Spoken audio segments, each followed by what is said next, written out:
ഈ നാടാകെ അവന് വെല്ലുവിളിയാ. ആ പിന്നില്ലേ ഈ നാട് മൊത്തം അവനെതിരാ.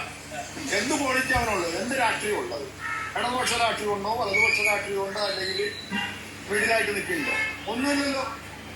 BJPക്ക് വേണ്ടിയിട്ട് കോടാലിക്കയ്യായിട്ട് മാറുന്നതിനായി അത് ഈ കേരള രാഷ്ട്രീയത്തിൽ ഓടില്ല. അതാണ് അഖിൽമാരെ കുറിച്ച് എനിക്കുള്ള അഭിപ്രായം. ആദ്യം ബിഗ് ബോസിൽ ഏതാണ്ട് കൺസ്യൂമേഴ്സിന് കാണിക്കുന്നുണ്ടായി, അത്രേ ഉള്ളൂ. തൃക്കാക്കരയിലെ ഒരു മാമൻ പറഞ്ഞതാണ് ബിഗ് ബോസിൽ പോയി കണുസു കുണുസു എന്ന് കാണിച്ചുള്ളൂ, അല്ലാണ്ട് ഇവൻ എന്ത് വിവരമാണുള്ളതെന്നാണ് ചോദിക്കുന്നത്.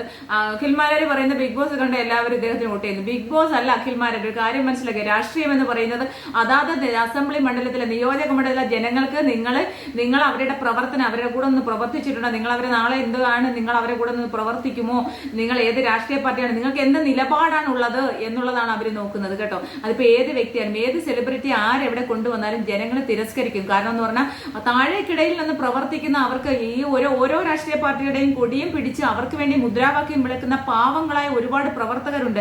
അവരിൽ നിന്ന് ആരുമില്ലെങ്കിൽ അവരിൽ നിന്ന് ഒരാളെ കണ്ടെത്തിയിരുന്നെങ്കിൽ ഇവരെയും കാട്ടി മാന്യത ഉണ്ടായിരുന്നു. ഒരു ചളിപ്പും ഒരു വകതിലും ഇല്ലാത്ത കുറെ എണ്ണത്തിനെ പിടിച്ചോണ്ട് വന്ന് ഇങ്ങനെയൊക്കെ സ്ഥാനാർത്ഥികളാക്കാൻ നിന്ന് എന്തായിരിക്കും? അപ്പൊ അവര് പറയും കാശ് മറയ്ക്കാനാണ്, ഇതെല്ലാം വേറെ പരിപാടിയാണ്, വേറെ കാര്യങ്ങളാണ് എന്നല്ലേ ജനങ്ങൾ വിചാരിക്കും. ഇത്രയേ ഉള്ളൂ സംഭവിക്കുന്നത്. ഇതാണ് 2020 നമുക്കൊരു പ്രതീക്ഷ ഉണ്ടായിരുന്നു. അപ്പൊ ഈ 2020 ഇത് തന്നെയാണ്. നമുക്ക് എല്ലാ പാർട്ടികളെയും താല്പര്യമാണ്, എല്ലാ പാർട്ടികളെയും നല്ല നല്ല കാര്യങ്ങൾ, നല്ല നല്ല വശങ്ങൾ നമ്മൾ എടുക്കാറുണ്ട്, നല്ല നല്ല വശങ്ങൾ മാത്രം. കാരണം ഞാനൊരു രാഷ്ട്രീയ പാരമ്പര്യമുള്ള വീട്ടിലെ ആളാണ് എന്നുള്ളത് കൊണ്ട് തന്നെ രാഷ്ട്രീയത്തിനെ കുറിച്ച് എല്ലാ രാഷ്ട്രീയ പാർട്ടികളും ഉള്ള വീട്ടിലെ അംഗമാണ് ഞാൻ കേട്ടോ, ഒരു രാഷ്ട്രീയമല്ല.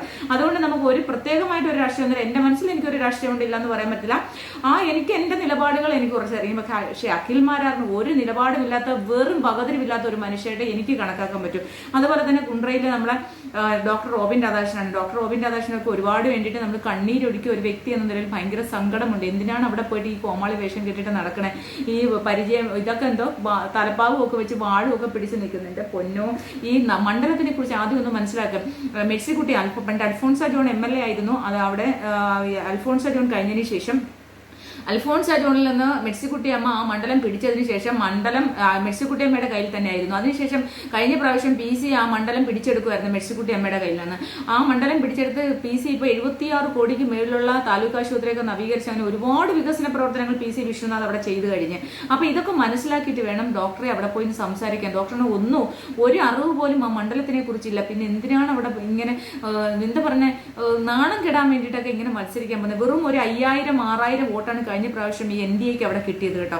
അവിടെ 76,000 വോട്ട് പിന്നെ കോൺഗ്രസിന് കിട്ടി, 71,000 വോട്ട്